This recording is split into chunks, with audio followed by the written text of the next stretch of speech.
Bugun hammamiz qayergadir shoshamiz. Qadamlarimiz tez, nafasimiz qisqa. Hayollarimiz esa allaqachon ertangi kunda. Biz go'yo ko'rinmas poyga ichidamiz.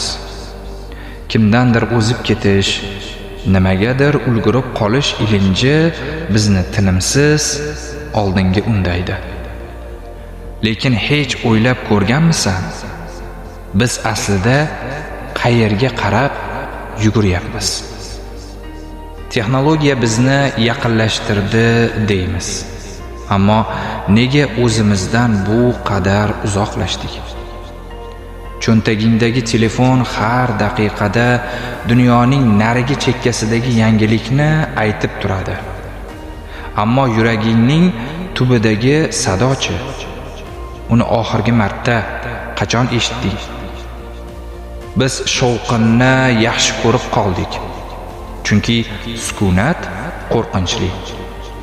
Sukunatda inson o'z vijdoni bilan yuzlashadi.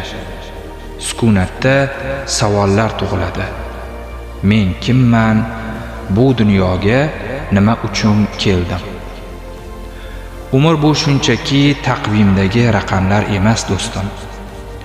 U o'tib ketayotgan har bir nafasdir. Ertaga deb yig'ganlarimiz bir kun kelib keraksiz buyumga aylanishi mumkin.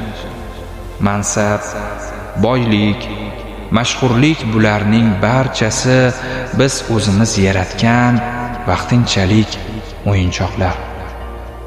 Haqiqiy boylik bu xotirjam qalb va rozi bo'lingan kundir. Do'stim, biroz to'xta. Chuqur nafas ol. Atrofga bir qara. Quyosh har kuni sen uchun chiqadi. Lekin sen unga qarashga vaqt topa olmaysan.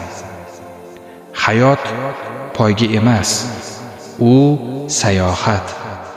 Va bu sayohatning manziliga shoshib emas, balki anglab yetib borish muhimroq. Bugun o'zingdan so'ra. Agar bu mening oxirgi kunim bo'lsa, men hozir qilayotgan ishimdan rozi bo'larmidim? Vaqtni boy berma. Chunki u qaytib kelmaydigan yagona mehmon. Uyg'on. Hali ham kech emas.